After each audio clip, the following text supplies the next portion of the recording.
નમસ્કાર વિદ્યાર્થી મિત્રો, કેમ છો મારા વાલા વિદ્યાર્થી મિત્રો? હું અમિત પટેલ આપ સૌનું આ YouTube ચેનલ ઉપર હાર્દિક સ્વાગત કરું છું. વિદ્યાર્થી મિત્રો, આપણે ધોરણ 12 પ્રકરણ નંબર 2 સ્થિત વિદ્યુત સ્થિતિમાન અને કેપેસિટન્સ ની અંદર આપણે સ્થિત વિદ્યુત સ્થિતિમાનને અનુરૂપ અગત્યના પરિણામો અને એમાં 5 પરિણામો. એમાં પહેલું હતું સુવાહકની અંદરના ભાગમાં સ્થિત વિદ્યુત ક્ષેત્ર હંમેશા કેવું રહે છે? શૂન્ય. પહેલા મુદ્દાની વાત કરી હતી. બીજાની અંદર આપણે એવું કીધું હતું કે વિદ્યુત ભારિત આ સુવાહકની સપાટી પર સ્થિત વિદ્યુત ક્ષેત્ર હંમેશા સપાટીને શું હોય છે? લંબરૂપે હોય છે. એ બીજો મુદ્દો આપણે જોયો હતો. ત્રીજો મુદ્દો હતો આપણે સ્થાયી સ્થિતિમાં સુવાહકના અંદરના ભાગમાં વધારાનો કોઈ વિદ્યુતભાર હોઈ શકે નહીં. ત્રીજો મુદ્દો. ચોથો મુદ્દો આપણો એ હતો કે સુવાહકના સમગ્ર પદમાં સ્થિત વિદ્યુત સ્થિતિમાન અચળ હોય છે અને અંદરના ભાગમાં બરાબર આપણને જે આ સ્થિત વિદ્યુત સ્થિતિમાન મળે છે એનું મૂલ્ય એ સપાટી પરના મૂલ્ય જેટલું હોય છે.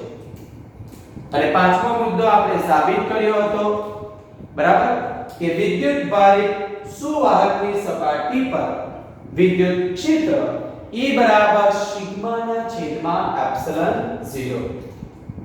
અને છઠ્ઠો મુદ્દો આપણો જે બાકી હતો દીકરાઓ કે ઇલેક્ટ્રોસ્ટેટિક શીલ્ડિંગ સ્થિત વિદ્યુત શીલ્ડિંગ, તો એ આપણે આજે જોવાના છે. જોઈ લો, જરૂરી આકૃતિ દોરીને સ્થિત વિદ્યુત શીલ્ડિંગ સમજાવો. આ શું છે સ્થિત વિદ્યુત શીલ્ડિંગ? બરાબર, એ પહેલા સમજાવી દેવું અને પછી એનું એક ઉદાહરણ હું તમને આપું છું. કે અહીંયા આકૃતિ બતાવવામાં આવી છે કોઈ સુવાહક પદાર્થ. બરાબર છે, આ સુવાહક પદાર્થ અને એનો આ વચ્ચેનો ભાગ ગોળો છે, બકોલ છે, કેવિટી છે. કે આકૃતિમાં દર્શાવ્યા અનુસાર આ બકોલ ધરાવતી આ સુવાહક કે જેની અંદર આ જે બકોલ છે કે જેની અંદર વિદ્યુતભાર હોતો નથી. કોઈ વિદ્યુતભાર નથી આ બકોલની અંદર. વિદ્યુતભાર છે પણ સુવાહકની આ સપાટી પર, આ સુવાહકની અંદર જે બકોલ છે, જે હોલ છે, આ સુવાહક છે અને એનો વચ્ચેનો ભાગ પોલો જેને બકોલ કહેવામાં આવે, એની અંદર કોઈ વિદ્યુતભાર નથી. અને કોઈ વિદ્યુતભાર ન હોય તો એના પૃષ્ઠ સાથે સંકળાયેલી એની પૃષ્ઠ ઘનતા 0, એનું વિદ્યુત ક્ષેત્ર પણ કેટલું થાય? 0, કારણ કે કોઈ વિદ્યુતભાર આ બકોલની અંદર નથી. પરંતુ વિદ્યુત સ્થિતિમાન, યાદ કરો આપણો ચોથો મુદ્દો કે આપણને જે કોઈ બી ગોળાકાર કવચ હોય એનો વચ્ચેનો ભાગ પોલો હોય, કવચનો વચ્ચેનો ભાગ આપણો પોલો છે, પોલો નળાકાર પોલી કવચ, બરાબર, તો એના દ્વારા એની સપાટી પર જેટલું સ્થિતિમાન મળે છે એટલું જ એ કવચની અંદરના ભાગમાં. એટલે અહીંયા જેટલું સ્થિતિમાન તમને મળે એ જ સ્થિતિમાન આ બકોલ માટે પણ આપણને મળે છે. તો એ વિગત અહીંયા બતાવવામાં આવી છે કે આકૃતિમાં આપણે એક સુવાહક કે જેની અંદર આ એક બકોલ લીધી છે, એમાં કોઈ વિદ્યુતભાર નથી, પરિણામે એનું વિદ્યુત ક્ષેત્ર, એની પૃષ્ઠ ઘનતા તમને શૂન્ય મળે, પણ વિદ્યુત સ્થિતિમાન સપાટી પર જે મળે છે એટલું જ આ બકોલની અંદર મળે છે. ઓકે, ચાલો બીજો મુદ્દો જોઈએ. આ જે આપણું સુવાહક છે ને દીકરાઓ, એના ઉપર આપણે ધન વિદ્યુતભાર બી પ્રસ્થાપિત કર્યો છે, ઋણ વિદ્યુતભાર પણ પ્રસ્થાપિત કર્યો છે. પણ તમે જ્યારે આ સુવાહક ઉપર વિદ્યુતભાર મૂકો છો તો એ વિદ્યુતભાર માત્ર એની સપાટી પર જ રહે છે, બકોલની અંદર કોઈ વિદ્યુતભાર જતો નથી. પરિણામે હંમેશા માટે એનું વિદ્યુત ક્ષેત્ર તમને કેવું મળે છે? 0. ચાલો બીજો મુદ્દો જુઓ. બકોલનું પરિમાણ કે આકાર ગમે તે હોય, આજે આપણે સુવાહક પદાર્થ લીધો, બરાબર છે, અને આ બકોલ એ ગમે તે આકારનું હોય, ગમે એ પરિમાણનું હોય, નાનું હોય કે મોટું હોય, આકાર ગમે તે હોય, નિયમિત હોય કે અનિયમિત હોય, સુવાહક પર ગમે તે વિદ્યુતભાર હોય અને સુવાહકને ગમે તે બાહ્ય ક્ષેત્રમાં મૂકવામાં આવે તો પણ બકોલમાં વિદ્યુત ક્ષેત્ર હંમેશા શું હોય છે? 0. તો જુઓ દીકરાઓ, આ સુવાહક છે, એના પર આપણે આ ધન વિદ્યુતભાર પણ પ્રસ્થાપિત કર્યો છે, આ ઋણ વિદ્યુતભાર પણ પ્રસ્થાપિત કર્યો છે, એને બાહ્ય વિદ્યુત ક્ષેત્ર પણ એપ્લાય કર્યું છે, છતાં પણ આ જે બકોલ છે એ બકોલની અંદર કોઈ પ્રકારનો વિદ્યુતભાર ન હોવાથી એ બકોલ સાથે સંકળાયેલ વિદ્યુત ક્ષેત્ર હંમેશા આપણને શું મળે છે? શૂન્ય મળે છે. એટલે આ જે વિધાન તમને કહેવામાં આવ્યું કે આપણે જે બકોલની પસંદગી કરીએ એ ગમે તે પરિમાણનું હોય, નાનું હોય કે મોટું હોય, એનો આકાર ગમે તે હોય અને એના પર ગમે તે વિદ્યુતભાર મૂકવામાં આવે, ગમે તે બાહ્ય વિદ્યુત ક્ષેત્ર મૂકવામાં આવે તો પણ આ બકોલ વડે ઘેરાતું વિદ્યુત ક્ષેત્ર હંમેશા આપણને કેવું મળે દીકરાઓ? શૂન્ય મળે છે.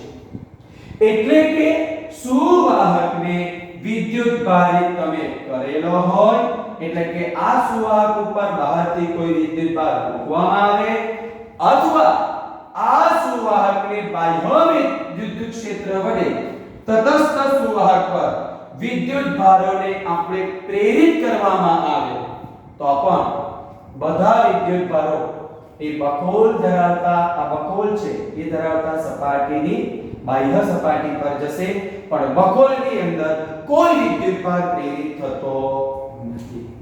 બરાબર છે? શું કીધું છે? બરાબર ધ્યાનથી સાંભળો કે આ જે આપણો સુવાહક છે એને તમે વિદ્યુતભારિત કરી દો, વિદ્યુતભાર મૂકી દો, અથવા બાહ્ય વિદ્યુત ક્ષેત્ર વડે તટસ્થ સુવાહક પર, તટસ્થ એટલે કે જેના ઉપર પરિણામી વિદ્યુતભાર 0 છે અને હવે એને આપણે બાહ્ય વિદ્યુત ક્ષેત્ર વડે એના ઉપર વિદ્યુતભાર બહારથી આપણે બાહ્ય વિદ્યુત ક્ષેત્ર વડે પ્રેરિત કરીએ તો પણ બધો વિદ્યુતભાર આ બકોલ ધરાવતા બાહ્ય સપાટી પર વહેંચાઈ જશે, પણ આ બકોલની અંદર વિદ્યુતભાર પ્રેરિત થતો નથી. નેક્સ્ટ, સુવાહકની બહાર ગમે તે વિદ્યુતભાર હોય કે ગમે તે વિદ્યુત ક્ષેત્ર હોય, પણ સુવાહકની અંદરની બકોલ બહારની વિદ્યુત અસરોથી હંમેશા શિલ્ડિંગ રહે છે, કવચ બનાવે છે. એટલે આ બહાર ગમે એટલો વિદ્યુતભાર મૂકો, આ કવચ એ વિદ્યુત ભારોની અસર અનુભવતી નથી. પોતાની આસપાસ આ વિદ્યુત ભારને વિરોધ કરતું એક કવચ, એક શિલ્ડિંગ બનાવી દે છે.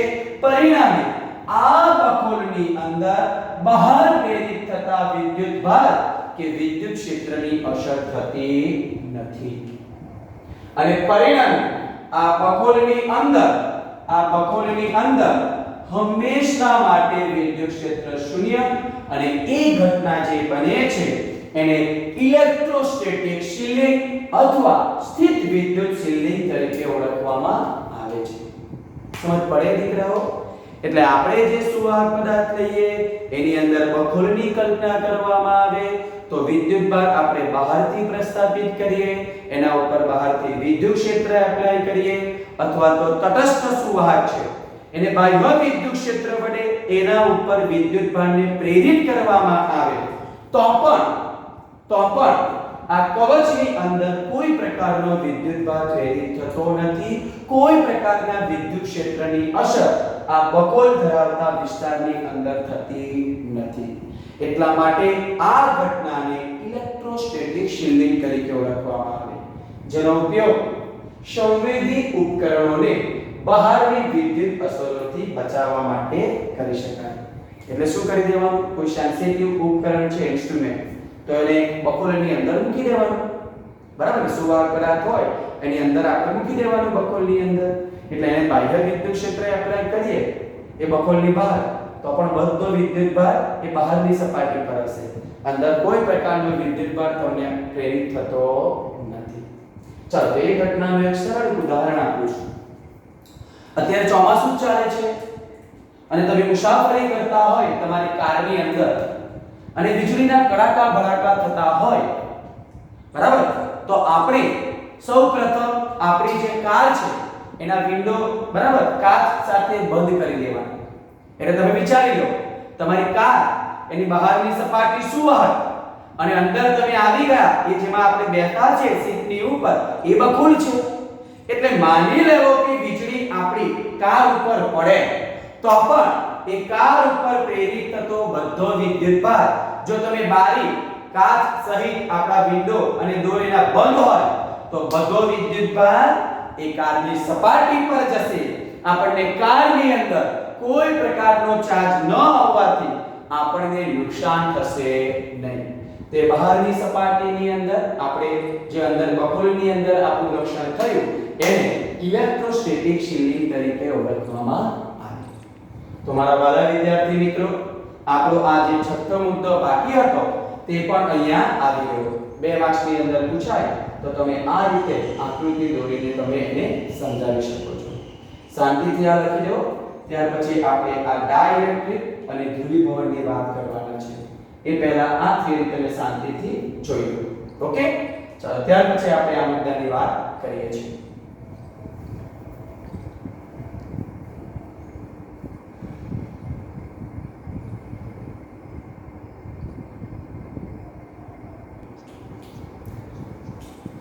ચાલો હવે આપણે જે ટોપિકની ચર્ચા કરવાના છે એ આપણો છે ડાઇલેક્ટ્રિક અને ધ્રુવીભવન. બરાબર છે? ડાઇલેક્ટ્રિક એટલે દીકરાઓ અવાહક પદાર્થ કે એમાં સુવાહકોની જેમ મુક્ત વિદ્યુતભારો એટલે કે સુવાહકોની જેમ એની અંદર આપણે વિદ્યુતભારો વાહક હોતા નથી. એટલે વિદ્યુતનો અવાહક તરીકે લઈ શકીએ. અવાહક પદાર્થો છે. ડાઇલેક્ટ્રિક એટલે અવાહક પદાર્થો. આપણે ભણી ગયા, ખબર છે કે આપણે સુવાહક પદાર્થને બાહ્ય વિદ્યુત ક્ષેત્રમાં મૂકવામાં આવે તો આપણે કીધું કે બાહ્ય વિદ્યુત ક્ષેત્રની વિરુદ્ધમાં એ સુવાહકની અંદર બીજું એક વિદ્યુત ક્ષેત્ર ઉત્પન્ન થાય છે જે બાહ્ય વિદ્યુત ક્ષેત્રનો અપોઝ કરે છે. અને જેમ જેમ એ સુવાહકની સપાટી પર વિદ્યુતભાર પ્રેરિત થતું જાય છે તેમ તેમ એ સુવાહકની અંદર વિદ્યુત ક્ષેત્ર પણ શું થાય છે? વધતું જાય છે. અને એક પરિસ્થિતિ એવી આવે છે કે આપણે સુવાહકને જે બાહ્ય વિદ્યુત ક્ષેત્ર એપ્લાય કર્યું છે એ અને સુવાહકની અંદર એ બાહ્ય વિદ્યુત ક્ષેત્રની વિરુદ્ધમાં ઉત્પન્ન થતું જે વિદ્યુત ક્ષેત્ર છે એ સમાન મૂલ્યનું થાય. પરિણામે એનું પરિણામી વિદ્યુત ક્ષેત્ર 0 થવાથી એમાં બાહ્ય વિદ્યુત ક્ષેત્રની અસર હેઠળ પણ પછી એ સુવાહકની અંદર કોઈ પ્રકારના વિદ્યુતભારો ગતિ કરતા નથી. અને ડાઇલેક્ટ્રિકની વાત કરવામાં આવે તો ડાઇલેક્ટ્રિકને બાહ્ય વિદ્યુત ક્ષેત્રની અસર આપવામાં આવે તો એ બાહ્ય વિદ્યુત ક્ષેત્રની અનુરૂપ, બરાબર, એ ચોખ્ખા વિદ્યુતભાર રૂપે એની અંદર ડાઇલેક્ટ્રિકની અંદર આપણે જો વાત કરીએ તો એની અંદર એ ડાઇલેક્ટ્રિકના 2 પ્રકારને અનુરૂપ એ બાહ્ય વિદ્યુત ક્ષેત્રની અસર અનુભવે છે. તો સિમ્પલ, ડાઇલેક્ટ્રિક એટલે અવાહક પદાર્થ, એના 2 પ્રકાર છે. ડાઇલેક્ટ્રિકની અંદર એક ધ્રુવીય અણુ આવે છે અને બીજો દીકરાઓ આવે છે અધ્રુવીય. ચાલો તો ધ્રુવીય શું છે અને અધ્રુવીય શું છે એની વાત આપણે કરી દઈએ અને પછી ધ્રુવીભવનની વાત કરી દઉં છું. બરાબર? આમાં ખાલી આટલી જ વિગત આપણે યાદ રાખવાની છે. એ જ વિગત મેં અહીંયા નોંધી છે. તો જોઈ લો, ધ્રુવીય અણુ કે જેમાં ધન અને ઋણ વિદ્યુતભારોના કેન્દ્ર જુદા જુદા હોય છે. આપણે જે કોઈ અણુ લેવામાં આવે એમાં ધન અને ઋણ વિદ્યુતભારના કેન્દ્ર જુદા જુદા હોવા જોઈએ. અને જુદા જુદા હોય તો આપણી ડાયપોલની વ્યાખ્યા અનુસાર પ્લસ અને માઈનસ ઋણ વિદ્યુતભારો વચ્ચે અમુક અંતર હોય અને પરિણામે એની લાઈન આપણને શું મળે છે? ચાર્જ માત્રા. તો એના અનુરૂપ ધ્રુવીય અણુ કોને કહેવામાં આવે છે? કે જેમાં ધન અને ઋણ વિદ્યુતભારોના કેન્દ્ર જુદા જુદા હોય અને આવા અણુને કાયમી ડાયપોલની ચાક માત્રા હોય છે એવા અણુને આપણે ધ્રુવીય અણુ તરીકે ઓળખવામાં આવે. એના બે ઉદાહરણ આપેલા છે HCl અને બીજું આપવામાં આવ્યું છે H2O. HCl એટલે H+ અને Cl- અને H2O એટલે H+ અને OH-. કે HCl ની અંદર H+ અને Cl- એ બે અણુઓ જુદા જુદા હોય છે એટલે એમની કાયમી ડાયપોલની ચાક માત્રા મળે એટલા માટે એને ધ્રુવીય અણુ કહેવાય. એ જ પ્રમાણે H2O ની વાત કરવામાં આવે તો H+ અને OH- એ બે અલગ અલગ અણુઓની અંદર અલગ અલગ મળે છે એના કેન્દ્ર એટલે H2O ને પણ ધ્રુવીય અણુ તરીકે ઓળખવામાં આવે છે અને કાયમી ડાયપોલની ચાક માત્રા ધરાવે છે. એ જ પ્રમાણે આ પણ અવાહક છે બરાબર. અને બીજો લઈએ છે અધ્રુવીય અણુ. આ અધ્રુવીય અણુની અંદર ધન વિદ્યુતભારનું કેન્દ્ર અને ઋણ વિદ્યુતભારનું કેન્દ્ર એકબીજા પર સંપાત હોય એટલે જ્યાં ધન વિદ્યુતભાર છે ત્યાં જ ઋણ વિદ્યુતભાર એટલે ધન અને ઋણ છૂટા છૂટા હોતા નથી, બંનેનું કેન્દ્ર એક જ છે અને પરિણામે આવા અણુઓ ધન અને ઋણ વિદ્યુતભારો વચ્ચેનું અંતર શૂન્ય ગણાય કારણ કે બંને એક જ કેન્દ્ર આગળ છે. પરિણામે આવા અણુઓ કાયમી ડાયપોલની ચાક માત્રા ધરાવી શકતા નથી. પરિણામે એને આપણે અધ્રુવીય અણુ તરીકે ઓળખવામાં આવે છે અને એનું ઉદાહરણ આપ્યું છે H2 અને O2. H2 ની અંદર આપણે એવું નહીં કહી શકીએ કે H+ અને H-. O2 ની અંદર આપણે એવું નહીં કહી શકીએ કે O+ અને O-. એટલે આ જે અધ્રુવીય અણુ છે એની અંદર ધન અને ઋણ વિદ્યુતભારોના કેન્દ્ર એક જ મળે છે એટલે કાયમી ડાયપોલની ચાક માત્રા ધરાવતા નથી. એટલા માટે એને તમે શાના તરીકે ઓળખો છો? અધ્રુવીય અણુ તરીકે. આ બે વ્યાખ્યા લખી દો અને એની અંદર અધ્રુવીય અણુને બાહ્ય વિદ્યુત ક્ષેત્રમાં મૂકવામાં આવે એની થોડીક સમજણ આપી દે એટલે આપણો આ ટોપિક પણ આપણો પૂરો થઈ જશે. ઓકે, જોઈ લો હવે.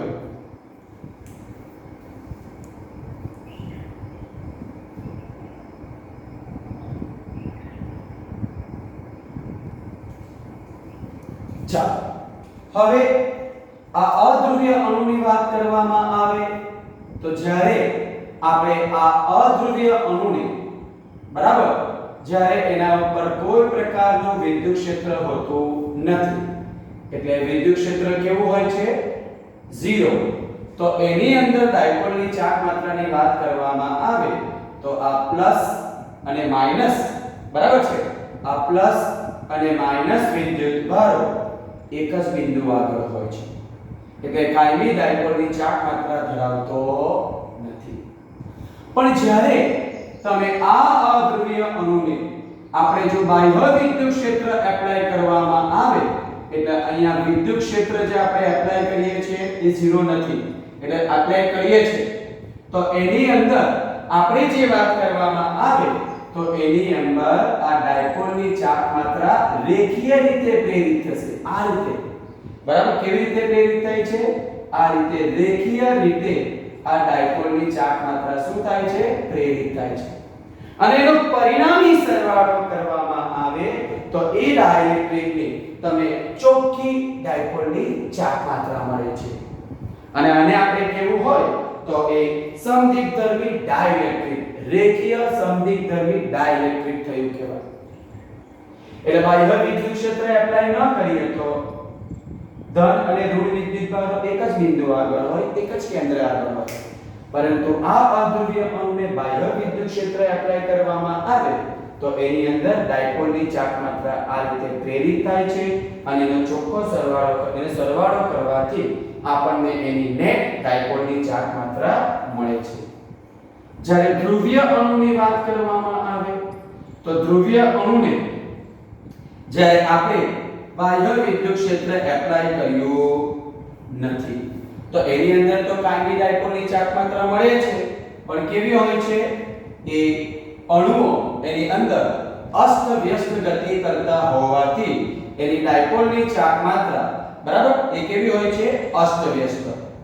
બરાબર, એટલે એની વાત કરવામાં આવે તો એની અંદર આ રીતે ડાયપોલની ચાક માત્રા શું હોય છે? અસ્તવ્યસ્ત રીતે ગોઠવાયેલી હોય છે. અને બાહ્ય વિદ્યુત ક્ષેત્રની ગેરહાજરીમાં એની કુલ ડાયપોલની ચાક માત્રા પણ કેવી થાય છે? શૂન્ય. કોની અંદર? ધ્રુવીય અણુની અંદર. પણ જેવું દીકરાઓ એને આપણે બાહ્ય વિદ્યુત ક્ષેત્ર એપ્લાય કરવામાં આવે તો એની અંદર આ ડાયપોલ બરાબર છે એ ડાયપોલની ચાક માત્રાને અનુરૂપ વિદ્યુત ભારો વ્યવસ્થિત રીતે બરાબર ગોઠવાઈ જાય ને આ ડાયપોલની ચાક માત્રા વ્યવસ્થિત રીતે બરાબર છે અસ્તવ્યસ્ત ગતિ કરતા હોતા એ ડાયપોલ બાહ્ય વિદ્યુત ક્ષેત્રની અસર હેઠળ શું થાય છે? બધા ડાયપોલની ચાક માત્રાઓ ક્ષેત્રને સમાંતર ગોઠવવાનો પ્રયત્ન કરે છે. એટલે બાહ્ય વિદ્યુત ક્ષેત્ર આપવામાં આવે તો આ રીતે એ બાહ્ય વિદ્યુત ક્ષેત્રને સમાંતર બનવાનો પ્રયત્ન કરે અને પરિણામી ડાયપોલની ચાક માત્રા એનો સરવાળો કરવાથી તમને મળી જાય છે. અહીંયા શૂન્ય થાય છે. અહીંયા દરેકનો બેઝિક સરવાળો કરવામાં આવે તો આપણને નેટ ડાયપોલની ચાક માત્રા મળી જાય છે. એટલે જ્યારે આપણે વિદ્યુત ક્ષેત્ર એપ્લાય કરીએ છીએ ત્યારે એની અંદર વિદ્યુત ભારો પ્રેરિત થાય છે, ધ્રુવીભવન થાય છે. કે આપણે જે વાત કરવામાં આવે કે એની અંદર ડાઇલેક્ટ્રિકની અંદર આ રીતે ડાયપોલની ચાક માત્રા પ્રેરિત થાય છે એને આપણે ડાઇલેક્ટ્રિકનું ધ્રુવીભવન થયું એ રીતે ઓળખી શકાય છે. બરાબર, અને બાહ્ય વિદ્યુત ક્ષેત્રની અંદર આ ડાયપોલ જેની સ્થિતિ ઊર્જા જે ડાયપોલને સમાંતર ગોઠવવાનો પ્રયત્ન કરે છે. કારણ કે ડાયપોલ વિદ્યુત ક્ષેત્રને સમાંતર ગોઠવાય તો θ બરાબર 0 અને ત્યારે એની સ્થિતિ ઊર્જા આપણને કેવી મળે છે? લઘુત્તમ. અને ડાયપોલ હંમેશા એ જ પરિસ્થિતિમાં રહેવાનું શું કરે છે? પ્રયત્ન કરે છે.